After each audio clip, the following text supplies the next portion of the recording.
히브리서 10장 1절에서 4절 말씀 같이 읽습니다. 율법은 장차 올 좋은 일의 그림자일 뿐이요 참 형상이 아니므로 해마다 늘 드리는 같은 제사로는 나아오는 자들을 언제나 온전하게 할 수 없느니라. 그렇지 아니하면 섬기는 자들이 단번에 정결하게 되어 다시 죄를 깨닫는 일이 없으리니 다시 제사 드리는 일을 그치지 아니하였으리요.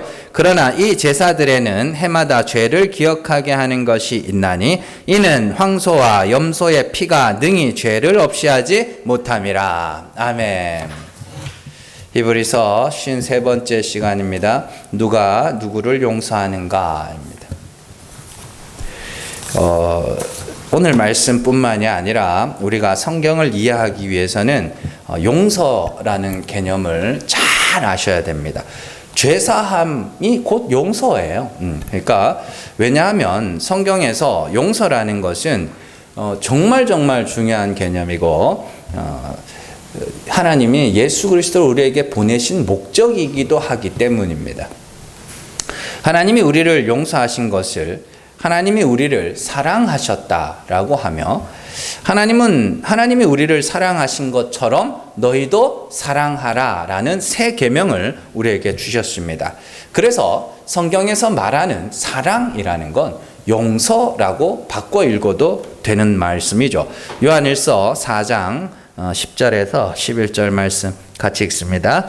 사랑은 여기 있으니 우리가 하나님을 사랑한 것이 아니요 하나님이 우리를 사랑하사 우리 죄를 속하기 위하여 화목 제물로 그 아들을 보내셨습니다. 사랑하는 자들아 하나님이 이같이 우리를 사랑하셨은즉 우리도 서로 사랑하는 것이 마땅하도다. 아멘. 10절에 사랑은 여기 있으니 사랑은 이것이야. 이것이 사랑이야. 그러면서 하나님의 사랑이 뭐냐면 예수 그리스도를 화목제물로 삼으셔서 우리 죄를 속하여 주신 것이 하나님이 우리를 사랑하신 거야. 그러니 어떻게 하라 그래요? 사랑하는 자들아 하나님이 이같이 우리를 사랑하셨은즉 하나님이 그 아들을 통하여 우리의 죄를 속하여 주셨은즉 너희도 서로 사랑하는 것이 마땅하도다. 그러니까 이게 그냥 사랑하라라는 것이 감정적으로 사랑하고 이성적으로 사랑하는 그런 개념이 아니라 확실하게 사랑이라는 게 곧 뭐예요? 죄를 사하여 주는 것, 용서하여 주는 것, 그것이 사랑이야 라고 분명히 그렇게 이야기를 하고 있습니다. 자, 그래서 서로 사랑하라 라는 것은 이걸 참 제가 전에도 말씀드린 적이 있습니다만은 교회 안에서 이렇게 남자들이 가지고 주 안에서 사랑합니다 이러면서 그 여자 성도들 손잡고 이러는 거는 그거는 이 말씀을 이용해서 사심을 채우는 아주 나쁜 행동이고요. 서로 사랑하라라는 건 서로 뭐 하라는 거예요? 용서해 줘 이런 뜻입니다. 이걸 뭐라 그러냐면 하나님의 성품에 참여한다. 사도 베드로가 그렇게 하겠다. 하나님의 성품에 참여하는 거예요. 하나님이 우리의 죄를 사하여 주셨듯이 우리도 서로의 죄를 사하여 주는 걸 우리가 하나님의 성품에 참여하는 것이라 이렇게 이야기를 합니다. 예수님도 다른 복음서에서는 사랑하라라는 말 대신에 직접적으로 대놓고 용서하라라는 그런 말씀을 하시죠. 그래서 제일 유명한 게 70번씩 7번이라도 회개하면 용서해 주라라는 그런 계명이죠. 그래서 1만 달란트의 비유가 거기에 나오고 그러는 겁니다. 자, 누가복음 17장 1절에서 4절 말씀 같이 읽습니다. 예수께서 제자들에게 이르시되 실족하게 하는 것이 없을 수는 없으나 그렇게 하게 하는 자에게는 화로다. 그가 이 작은 자 중에 하나를 실족하게 할진대 차라리 연자맷돌이 그 목에 매여 바다에 던져지는 것이 나으리라. 너희는 스스로 조심하라. 만일 내 형제가 죄를 범하거든 경고하고 회개하거든 용서하라. 만일 하루에 7번이라도 내게 죄를 짓고 7번 내게 돌아와 내가 회개하노라 하거든 너는 용서하라 하시더라. 아멘. 여기서 이제 실족하는 이야기가 나오죠. 실족하는 게 뭐냐면 정죄하는 거예요. 그 사람들을 정죄하고 끝내버리는 거. 그래서 막 그 사람들을 부끄럽게 만들고 하는 그거 있죠. 그걸 실족하게 만드는 것이라고 합니다. 그리고 실족하게 하는 것에 반대로 나오는 게 뭐예요? 용서예요. 그래서 용서하지 못하고 정죄만 하는 자들은 연자맷돌이 그 목에 매어 바다에 던져지는 것이 나을 것이다 라고 하는 것이죠. 그렇다면 실족하지 않도록 하기 위해서 어떻게 해야 되느냐? 그 사람에게 가서 그의 경고, 그의 죄를 알게 한 후에 그가 회개하거든 용서하고 7번이라도 하루에 7번이라도 회개하노라 하면 용서해 주라. 미안해 하면 용서해 주라는 거예요. 이게 되게 중요한 겁니다. 회개하지 않는데 용서할 수 없습니다. 그건 불가능한 거예요. 하나님은 우리에게 불가능한 것을 요구하지 않습니다. 회개하면 용서하는 겁니다. 회개하지 않으면 용서할 수도 없는 것이죠. 그러니까 자꾸만 이렇게 환상 속에, 상상 속에 살지 마세요. 회개를 해야 용서를 해주지. 이것이 하나님이 우리를 사랑하신 것처럼 우리가 서로 사랑하는 겁니다. 왜냐하면 우리는 하나님으로부터 용서라는 사랑을 받았기 때문에 용서라는 사랑을 할 수가 있는 것이죠. 사람은 의외로 겪어보지 못한 것은 잘 할 수 없습니다. 그래서 옛날에 그런 글을 읽은 적이 있습니다. 정말 찌들어지게 가난한 집에 살았던 사람이 너무너무 어렵게 살다가 겨우 어떻게 해가지고 회사에 가게 됐대요. 근데 회사가 뭐 좀 좋았나 보죠. 그 회식을 하잖아요. 회사에 가면 그 회식을 하면 좋은 거 먹잖아요. 그래서 뭐 고깃집도 가고 횟집도 가고 막 정식집도 가고 뭐 양식 스테이크 샐러드 가고 막 이러잖아요. 근데 이 사람이 한 번도 그런 데 가본 적이 없는 거예요. 그게 가도 이걸 뭘 어떻게 먹어야 되는지를 모르는 거예요. 자기는 맨날 그냥 찌개 하나 해놓고 막 온 집안 식구들 퍼먹고 뭐 이러다가 진짜 막 차려 먹는 그런 데 갔더니 이건 어떻게 먹어야 되고 모르는 거예요. 저도 옛날에 한번 그런 기억이 있습니다. 옛날에 저기 처음에 우리나라에 패밀리 레스토랑 들어왔을 때 TGI 프라이데이라고 처음 들어왔었거든요. 거기 갔다가 와, 난 진짜 메뉴 이름도 몰라요. 그게 무슨 메뉴인지도 몰라요. 그래서 친구가 데려갔어요. 친구가 이제 군대 제대했다고 이제 데려가가지고 사줬는데 얼어가지고 심지어 여의도점이었어요. 거기가 여의도점에 그때는 진짜 그게 되게 고급 레스토랑이었거든요. 그러니까 방송국 사람들이 많이 왔어요. 그때도 연예인 봤거든요. 거기서도 막 번쩍 얼어가지고 막 어떻게 할지 몰라가지고 이러고 있으니까 친구가 야, 왜 이렇게 긴장했냐고 처음 가봤으니까 그런 데를. 그래서 그래가지고 막 거기 막 입으로 들어가는지 코로 들어가는지 모르고 먹고 온 기억이 있는데 이 사람이 그랬어요. 이 사람이 한 번도 이런 데를 차려 먹는 그런 데 비싼 음식점을 가본 적이 없으니까 이게 막 처음에 엄청 당황했나 봐요. 그래가지고 월급을 받잖아요. 그럼 월급을 받을 때마다 돈을 조금씩 모아다가 자기 동생들이 있었대요. 동생들이 있어가지고 얘네들을 데리고 가는 거예요. 한 번씩 가가지고 이런 거 경험해보라고. 경험해봐야 그 언니는 많이 당황했으니까 너희는 당황하지 말라고. 데리고 가가지고 그렇게 먹였다고 하는 그런 글을 읽어본 적이 있습니다. 마찬가지예요. 용서도 받아본 사람이 할 수 있는 거지 용서를 받아본 적이 없는 사람은 용서할 수도 없습니다. 어떻게 해야 되는지도 모르고요. 용서를 비는 마음이 어떤 마음인지도 모르고 용서를 베푸는 자의 마음이 어떤 마음인지도 알 수가 없는 것이죠. 그래서 사도 요한이 하나님을 서로 사랑하면 너희가 서로 사랑하면 너희가 하나님의 아들임을 세상이 알게 될 거라 이렇게 이야기를 하는 겁니다. 자, 그러니까 그런 겁니다. 정죄는 하지 마세요. 용서하지 않을 거면 정죄는 하지 마세요. 그러니까 그러니까 싫다 좋다 이게 아니라요. 말씀을 갖고 막 저 사람 막 정죄하고 이러는 거 있잖아요. 그거 용서할 거 아니면 하지 마세요. 정말로요. 이처럼 성경에서 용서는 굉장히 중요한 주제입니다. 오늘은 이 용서에 대해서 조금만 더 깊이 들어가 보도록 할게요. 자, 오늘 이제 용서에 대해서 두 가지 자세하게 살펴볼 내용이 두 가지인데 첫 번째는 용서는 베푸는 자에게 속한 겁니다. 용서는 용서를 베푸는 자에게 속한 겁니다. 그러니까 이해를 돕기 위해서 가해자와 피해자로 제가 설명을 해드릴게요. 자, 가해자가 피해자에게 용서를 받기 위해서 할 수 있는 건 뭐예요? 용서를 비는 것밖에 없습니다. 용서를 비는 것밖에 없어요. 그러면 용서는 누가 해요? 피해자만 할 수 있는 겁니다. 왜 이런 말씀을 드리냐면, 가해자는 진심으로 피해자에게 자신의 죄를 뉘우치고 회개하는 것 외에는 할 수 있는 게 없습니다. 용서는 전적으로 피해자가 베풀어 주는 겁니다. 그래서 가해자는 자신의 죄를 회개하고 그 다음에는 피해자가 용서해 줄 때까지 기다려야 하는 것이죠. 그러나 가끔 가해자들이 도리어 피해자들을 나쁜 사람으로 만들 때가 있습니다. 자, 일방적으로 돈을 주거나 혹은 무릎을 꿇거나 혹은 자해를 하거나 그렇게 하면서 뭐라 그러냐면, 이렇게까지 했는데도 용서를 안 해주면 네가 나쁜 놈이지, 이렇게 가는 거예요.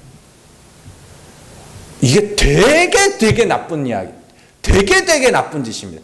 야, 내가 이렇게까지 했는데 용서를 안 해줘? 내가 그렇게 하라고 시켰냐? 내가 그렇게 하라고 시켰어요? 안 시켰잖아요. 아니, 혹 내가 무릎 꿇어, 그러면 내가 용서해 줄게. 그래서 무릎을 꿇는다면 그건 맞는 거예요. 근데 내가 무릎을 꿇으라고 한 적도 없고, 합의금을 달라고 한 적도 없고, 뭐 따르게 원한 것도 없는데 지가 먼저 막 해놓고는, 야, 내가 이렇게까지 했는데 용서를 안 해줘? 이 나쁜 놈, 이렇게 가는 거예요. 그러면 용서를 베풀어야 할 자가 도리어 뭐가 돼요? 나쁜 놈이 되는 것이죠. 이 말씀이 정확하게 성경에 기록되어 있는 말씀이 있습니다. 시편 51편 16절에서 17절 말씀 같이 읽습니다.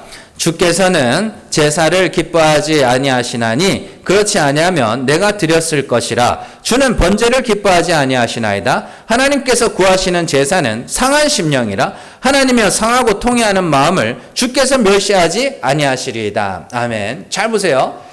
제사, 구약의 제사는 다 속죄의 의미를 갖고 있습니다. 번제, 번제, 속죄제, 속건제 다 속죄, 그 속죄의 의미를 갖고 있습니다. 그러면 자, 죄를 지은 자는 사람이고 죄를 용서하시는 분은 하나님이죠. 그래서 하나님이 뭐라 그러냐면, 재물 갖고 오지 마. 나는 그게 필요 없어. 내가 원하는 건 상하고 통회하는 마음이야. 죄로 말미암아 애통하는 마음이야. 하나님 그 이야기를 하시는 거예요. 그러면 왜 하나님은 재물을 원하지 않으시는가? 자, 내가 재물을 드려 내 죄가 사해진다면 누가 누구의 죄를 사하는 거예요? 내가 나의 죄를 사하는 게 되는 겁니다. 내가 재물을 드려 내 죄가 사함을 받는다고 치면 그 재물, 내가 내 죄를 사하는 게 된다고요. 그렇지 않습니까? 죄는 누가? 하나님이 용서를 하셔야 되는 것인, 하나님이 사해 주셔야 되는 것인데, 내가 재물을 드려 그 죄가 사해진다면 그 죄는 내가 내 힘으로 내가 내 죄를 사하는 게 되어버린다고요. 그 어떤 의미인지 아시겠어요? 그 어떤 거냐면, 지 마음대로 와가지고 막 무릎 꿇고 미안해 그러놓고 그냥 가. 그럼 나 용서 받았다? 이러고 가는 거예요. 나는 용서해 준 적도 없는데 나한테 와가지고 막, 어떤 사람은 막 그래요. 막 와가지고 막 내가 미친 놈이야, 내가 죽일 놈이야, 막 이래놓고 그러고 가. 그러면 내가 사과했으니까 용서 받았어, 이러고 있는 거예요. 그 사람은 용서해 주지도 않았는데. 그러니까 제물로 말미암아 죄가 사해지면 안 되는 이유가 여기 있는 거예요. 내가 제물을 드려 내 죄가 사해진다면 하나님이 내 죄를 용서한 게 아니라 내가 내 죄를 용서하는 이상한 그림이 그려지게 되는 겁니다.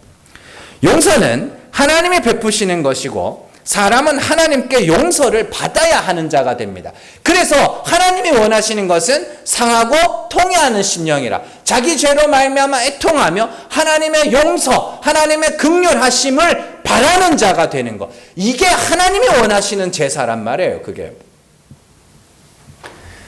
그렇기 때문에 용서를 받는 자가 자기가 뭘 한다고 해서 그 죄가 사함을 받는 것이 아닙니다. 그렇게 되어서는 안 되는 것이죠. 그런데 누군가가 용서를 받는 자가 자기가 뭘 한다고 해서 그 죄를 용서를 받았다고 한다면 그것은 뭐예요? 자기가 자기의 죄를 사하는 이상한 그림이 그려지게 되는 것이죠. 우리 일상생활에서 굉장히 불편한 것 중에 하나가 용서해 줄 사람은 원하지도 않는데 용서를 받아야 하는 사람이 어떤 행동을 취함으로 말미암아 그것으로 자기의 죄를 대신하려고 하는 사람이 있습니다. 드라마에 이제 가끔 그런 장면이 나오죠. 이런 거 있습니다. 이렇게 잘못을 했어요. 근데 우리 아들이, 그런 이야기가 많이 나오죠. 아들이 학교에서 다른 애를 두들겨 팼어. 병원에 입원했어요. 아버지가 갑니다. 가가지고 비장한 표정으로 무릎을 탁 꿇습니다. 아이씨, 그러면 용서해 줘야 돼요? 에? 그러면 용서를 해줘야 되냐고. 그러면은 대부분 그런 일이 내 눈앞에 닥치면 대부분은요 당황합니다. 왜 이러냐. 그래서 보는 눈이 많으면 많을수록 더 효과적입니다. 사람들은 뭐라 그러면 피해자의 속마음도 모르고 어머 저렇게까지 했는데 용서를 안 해준다. 그래서 여러분들 이게 뭐랑 똑같냐면 그 프로포즈 하는 사람들 있잖아요. 프로포즈 하는 사람들이 사람들 많이 보는데 지 친구들 많이 보는 앞에서 꽃하고 뭐 이런 거 선물 준비해가지고 나랑 사귀어줄래? 막 이러면서. 그러면 옛날에는 여자가 부끄러워서 받아줬어요. 그걸 노린 거라고, 그게. 근데 요즘에는 매몰차게 걷어차는 사람들이 많죠. 왜 이러냐고, 하지 말라고, 부담된다고. 그러는 사람들 있고 그러는데. 옛날에는 실제로 그랬거든요. 부끄러워서 받아주고, 부끄러워서 그렇게 하고. 용서를 또 그렇게 하는 사람도 있어요. 사람들이 보는 앞에서. 미안해. 직접 당사자 앞에서는 전혀 미안한 마음이 없어요. 사람들 많이 보는 앞에서. 지 혼자 무릎 꿇고 막. 왜 그러냐고, 왜? 피해자가 시키지도 않았는데, 원하지도 않는데, 지 마음대로 그렇게 해놓고는. 그러고는 뒤돌아서 가지고, 이렇게까지 했는데 용서도 안 해주는 독한 것, 막 이러면서. 독하긴 뭘 독해요?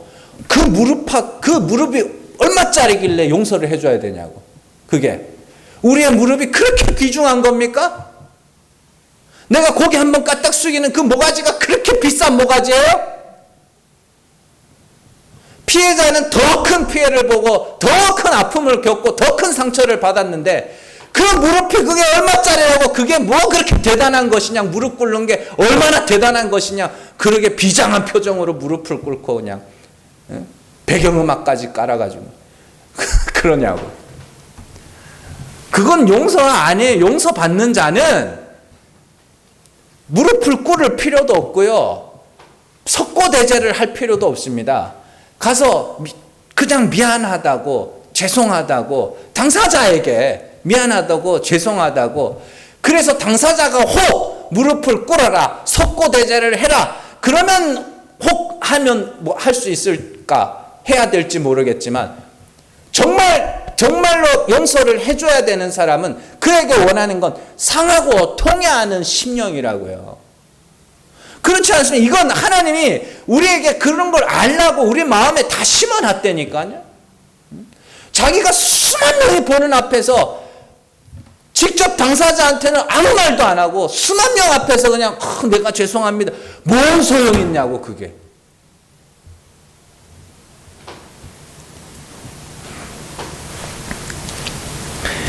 우리가 용서받기 위해서 황소를 잡아드리고 양을 잡아드리고 수억만금을 드린다 할지라도 용서는 하나님께 속한 것이기 때문에 하나님 앞에서는 그런 것으로 용서받는 게 아니라 상하고 통회하는 심령, 자기의 죄로 말미암아 애통하는 마음, 그게 필요한 거예요. 용서를 받아야 할 사람이 이렇게까지 했는데 용서를 안 해준다는 것은 엄청나게 교만하고 엄청나게 이기적인 마음입니다. 그 무릎이 자기가 지은 죄보다 더 크겠냐고. 시편에서 이야기하잖아요. 사도 다윗이 이야기하잖아요. 우리의 속량값이 너무나도 엄청나서 사람이 갚을 수가 없는 거라고. 근데 뭘 했다고 그걸 어떻게? 아니요. 하나님은 그런 거 원치 않으십니다. 와서 뭐 하라고요? 상하고 통회하는 심령으로 와서 회개하라고요.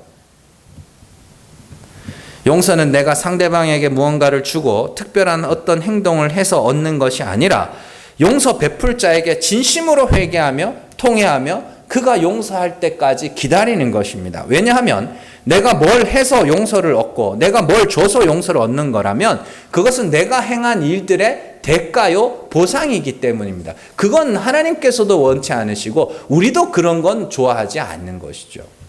두 번째로 이게 이제 진짜 중요한 건데 잘 들으세요.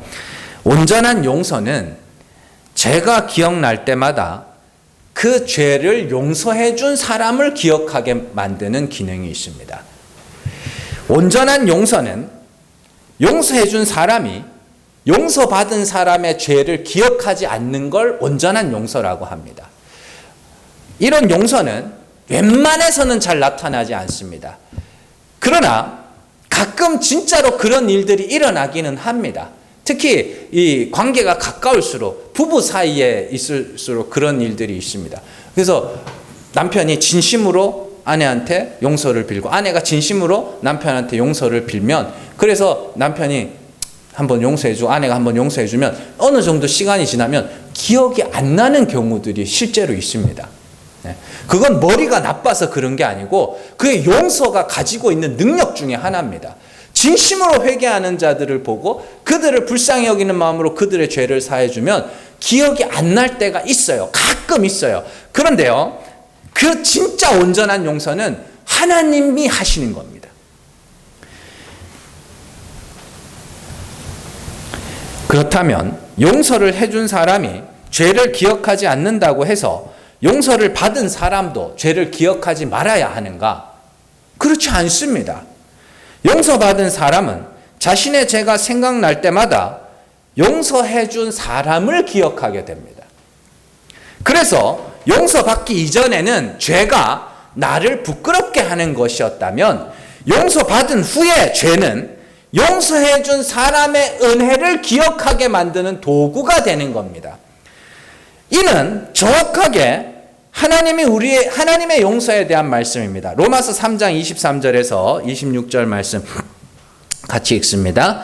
모든 사람이 죄를 범하였음에 하나님의 영광에 이르지 못하더니 그리스도 예수 안에 있는 속량으로 말미암아 하나님의 은혜로 값없이 의롭다 하심을 얻은 자 되었느니라. 이 예수를 하나님이 그의 피로써 믿음으로 말미암는 화목 제물로 세우셨으니 이는 하나님께서 길이 참으시는 중에 지은 죄를 간과하심으로 자기의 의로우심을 나타내려 하심이니. 아멘.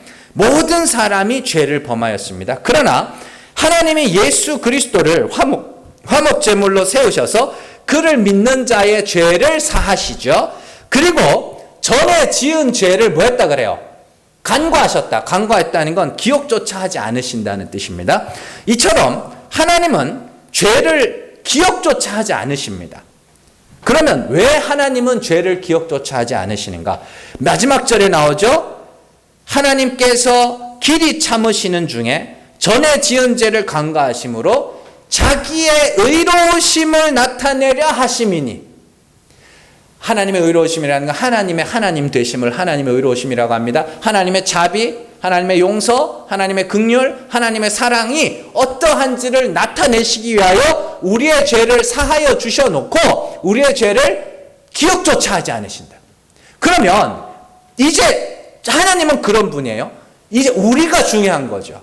예수 그리스도라는 화목제물로 말미암아 죄사함을 받은 우리는 내 죄가 생각날 때마다 뭐를 기억해야 돼요? 하나님의 의로우심을 기억해야 되는 겁니다. 하나님이 그 크신 사랑과 자비와 긍휼로 나를 용서해 주셨지. 예수 그리스도로 말미암아 하나님이 우리의 죄를 용서해 주셨지. 죄가 기억날 때마다 하나님의 의로우심과 하나님의 인자와 자비를 기억하게 만드는 도구가 됩니다. 용서를 받기 전에는 그 죄가 기억날 때마다 내가 부끄러워지지만, 용서를 받은 후에는 그 죄가 기억날 때마다 하나님, 그 죄를 사하신 하나님의 자비와 사랑과 긍휼이 기억나게 되는 것이죠. 이거 우리가 여러분들 뭐 어렵다, 아니요, 어렵지 않잖아요. 다 겪어보신 일 아닙니까? 사람에게 용서를 받아봤잖아요. 사람에게 용서를 받아본 사람은 옛날 이야기하면서 옛날에 내가 그런 잘못을 했는데 용서해, 저 사람이 나 용서해 줬다고, 대단한 사람이라고. 이거잖아요. 제가 말씀드린 게 이거라니까요. 용서받지 못한 사람은 그 죄가 들킬까봐 노심초사하고, 혹 그 죄가 드러나면 어떻게 해요? 숨기려고 그러죠. 그래서 거짓말이 그렇잖아요. 거짓말하는 사람들은 거짓말을 덮기 위해서 또 다른 거짓말을 하고, 거짓말을 덮기 위해 또 다른 거짓말, 계속 거짓말 이렇게 해나가잖아요. 왜냐하면 처음 거짓말, 그게 들키면 안 되니까. 그러나 용서를 받은 사람들은 그 죄가 생각날 때마다 그 죄를 용서해 준 사람을 기억하게 된다니까요. 그게 오늘 말씀의 핵심입니다. 오늘 말씀은 많은 사람들이 오해하고 있는 말씀입니다. 몇몇 사람들이 오늘 말씀, 특별히 3절과 4절의 말씀을 보면서, 구약의 제사는 죄를 없이 하지 못하기 때문에 제사를 드릴 때마다 죄를 기억나게 하지만, 예수 그리스도의 제사는 완전한 제사이며 완전한 죄사함을 이룬 거기 때문에 이제는 우리가 죄를 기억하면 안 된다라고 생각을 합니다. 그 이야기를 하는 게 아니에요. 그 이야기를 하는 게 아니에요. 사실 오늘 말씀만 읽어보면 용서받은 사람은 죄를 기억하면 안 될 것처럼 기록되어 있기는 합니다. 구약의 제사는 그림자이고 참 형상이 아니기 때문에 그 제사로는 사람의 죄를 사하여 온전하게 할 수 없습니다. 당연한 거죠. 그건 양심상 사람이 자기가 생각해도 이 짐승이 죽는다고 어떻게 내 죄가 사해지겠나, 양심상 온전하게 할 수 없다고 말씀 배웠고, 또 아까 전에는 만약에 그렇게 해서 진짜 죄사함이 이루어진다면 내가 내 죄를 사하는 것이 된다고 말씀을 드렸죠. 그래서 원리상 그건 불가능한 일입니다. 그렇기 때문에 뭐만 생각날 뿐이에요. 제사를 드릴 때 이건 속죄의 제사이기 때문에, 속죄의 의미를 갖고 있는 제사이기 때문에 제사를 드릴 때마다 죄가 기억날 뿐입니다. 그렇죠? 그런데 예수 그리스도께서 완전한 제사를 이루셨어요. 그리고 하나님은 그리스도의 피를 의지하여 하나님 앞에 나오는 자마다 그들에게 피를 뿌려 온전하게 하실 수 있다, 이렇게 말하고 있습니다. 그러면은 어떻게 되는 거예요? 내가 죄를 기억날 때마다 그 죄를 사하신 하나님과 그 죄를 위하여 십자가에 오르신 예수 그리스도를 기억하게 되죠. 왜? 완전한 죄사함, 영단번에 완전한 죄사함을 받았기 때문에 내 죄가 기억날 때마다 그 죄를 사하기 위하여 아들을 십자가에 못 박으심으로 그 사랑을 확증하신 하나님과 우리의 죄를 대신하여 십자가에 오르셔서 율법에 기록된 저주를 다 받아내신 예수 그리스도를 기억하는 거죠. 그래서 9장 마지막 절 한번 볼까요? 그 28절 말씀 그 위에 한번 보세요.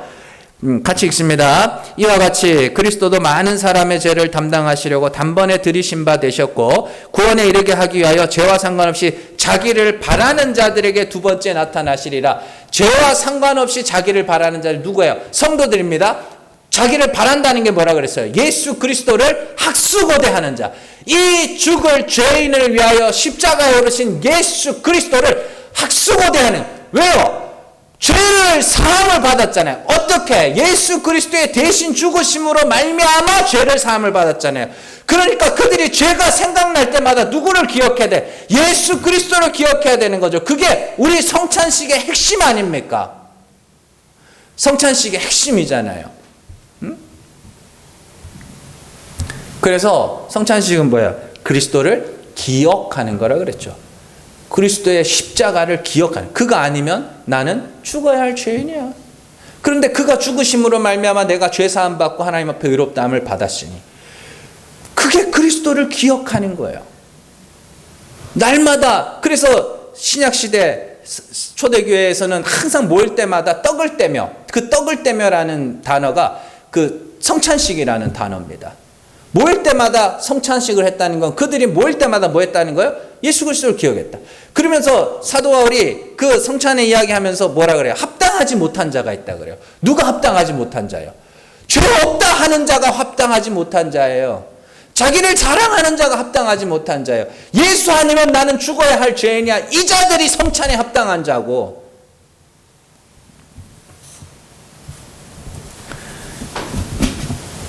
그러니까 오늘 말씀을 잘 보셔야 됩니다. 우리는 죄사함을 받았으니 죄책감을 가질 필요도 없고 죄를 기억할 필요도 없어. 그건 아닙니다. 여러분들, 사도 바울이 자기의 죄를 기억하지 않던가요? 죽을 때까지 기억했잖아요. 나는 핍박자요, 폭행자요, 나는 비방자요, 폭행자요, 뭐 이러면서 죽을 때까지 기억하잖아요. 날마다 점점 더 그의 자의식이 점점 더 내려가잖아요. 낮은 자가 되잖아요. 하나님의 능력이, 성령의 능력, 하나님 나라의 능력이 그 가운데 나타나자 자기가 어떻게 해요? 만물의 찌꺼기 같이 되었다고 하잖아요. 그게 어떻게 죄를 기억해요? 다만 죄를 기억할 때마다 그 죄를 사하신 예수 그리스도와 하나님의 은혜가 기억이 나는 거예요. 그래서 죄가 더한 곳에 은혜가 더욱 넘쳤다고 이야기를 하는 겁니다.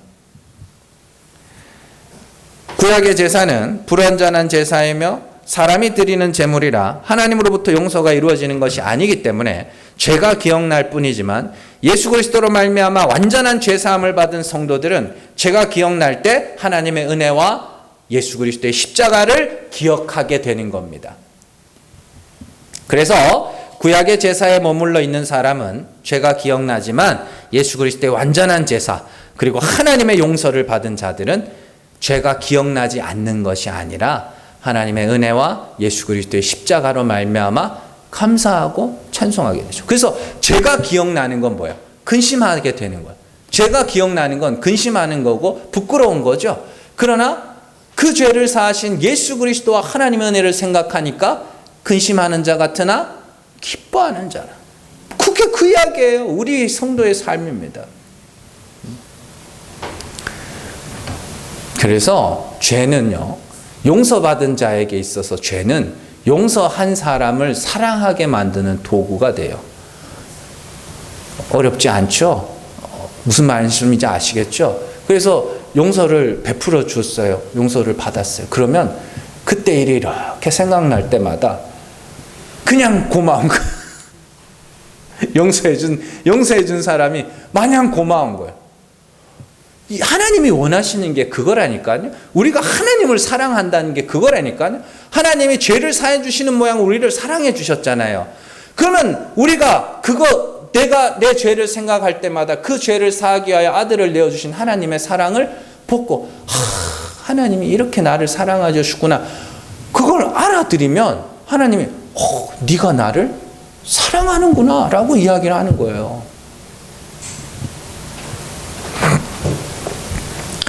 자, 그래서 예수 그리스도로 말미암아 완전한 죄사함, 완전한 용서를 받은 자들에게는 두 가지 자격이 주어집니다. 첫 번째는 그리스도의 피로 말미암아 온전하게 되었으니 하나님의 보좌 앞으로 나아갈 수 있게 되었죠. 히브리서 7장 25절 말씀 같이 읽습니다.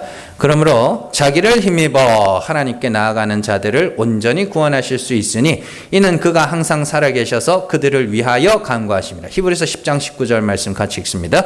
그러므로 형제들아 우리가 예수의 피를 힘입어 성소에 들어갈 담력을 얻었나니. 아멘. 여기서 여러분들이 주목할 말이 뭐냐면 자기를 힘입어 예수의 피를 힘입어입니다. 그러니까 이게 왜 그러냐면 이렇게 생각하시면 돼요. 이 여자가 남자하고 이렇게 결혼을 하잖아요. 그러면 이렇게 그래서 시집을 가죠. 시집을 가면 그 여자가 그 집안의 식구로 받아들여지는 이유가 뭐예요? 그 남자 때문이거든요. 남편 때문이거든요. 그 남편이 아니면 이건 뭐예요? 남이에요, 그냥. 예수 그리스도라는 신랑으로 말미암아 내가 하나님의 보좌 앞으로 나아갈 수 있게 된 것이죠. 그걸 알아가고 배워가는 겁니다. 아, 예수 아니면 나는 죽었어야 할 죄인이구나. 예수 아니면 나는 지옥불에 던져질 수밖에 없는 죄인이었구나. 그걸 살면서 알아가는 거예요. 배워가는 거라고. 그걸 예수를 힘입어 아버지 보좌 앞에 나간다. 그래서 그리스도로 말미암아 그리스도 안에서 그리스도를 통하여 그리스도를 힘입어 이런 말씀들이 계속해서 나오는 거예요. 예수 아니면 난 아무것도 아니야. 그러니까 내 죄가 생각날 때마다 누구를 더? 예수를 더 의지하게 되는 거예요. 그래서 찬송가에 보면 세월 지나갈수록 의지할 것뿐일세 무슨 이들 만나든지 예수 의지합니다. 그게 단순히 이 땅에서 살아갈 때 예수를 의지한다 그 이야기가 아니라 내 죄가 기억날 때마다 예수 아니면 난 아무것도 아니구나. 그걸 그리스도만을 의지하고 그리스도를 힘입어 하나님 앞에 나간다고 이야기를 하는 것이죠. 두 번째는 다시 구약의 제사로 돌아가지 않아도 된다라는 것이 그게 두 번째 자격입니다. 주어진 자격. 근데 사실은 요즘에는 구약의 제사 드리는데 없잖아요. 그죠? 그러나 구약의 제사와 같은 신앙의 모습들을 갖고 있는 사람들이 있습니다. 내 죄를 상쇄시키기 위하여 선행을 하는 사람이 있고 때로는 자기 죄 때문에 고행을 하는 사람들이 있습니다. 정말로요. 하나님은 그런 거 원하지 않으신다고요. 억만금을 내놔서 내 죄가 억만금을 내놔서 사함을 받기 위해서 억만을 내는 그렇게 가르치는 자가 혹 있다면 그건 100% 사기꾼입니다. 헌금은 하나님이 예수 그리스도로 말미암아 내 죄를 사하여 주셨다. 그래서 감사하여 내는 것이지 죄 사함을 받기 위해서 하나님 앞에 용서받기 위해서 그렇게 뭘 하는 게 아니에요. 하나님이 우리에게 원하시는 건 상하고 통회하는 마음, 애통하는 마음, 의에 줄이고 목말라 하나님의 의를 구하는 그 마음이란 말이에요. 구약의 제사는 자꾸 내가 하나님 앞에 뭔가를 드려서 그것으로 내 죄가 사함을 받고자 하는 제사였다면 이제 예수 그리스도로 말미암아 하나님으로부터 죄 사함을 받은 자들은 내가 하나님께 뭔가를 드려서 용서를 얻겠다 이런 짓은 안 하는 겁니다. 그죠? 하나님 앞에 내 죄를 회개하고 그리고 이전에 지은 죄들을 기억하고 내 죄가 생각나고 내 죄가 드러날 때마다 뭐예요? 하나님의 은혜와 예수 그리스도의 사랑을 기억하고 찬송하고 감사하게 되는 것이죠. 그 차이입니다. 옛날에 그 노래가 있었죠. 뭐죠? 사랑을 쓰려거든 연필로 쓰세요. 처음에 꿈으로 가득 찬 그게 보면 사랑을 쓰려거든 연필로 쓰라고 그러죠. 그리고 쓰다가 틀리면 지우개로 깨끗이 지워야 하니까 그죠? 연필로 종이에 뭘 썼으면 이거는 지우개로 지워야 되는 게 맞아요. 근데 거기다가 빨간 펜으로 더 씌운다고 그게 없어지는 게 아니거든요. 근데 정말로 우리가 하나님은 지우개로 지워주시는 분입니다. 지우개로 지워주시는 분이에요.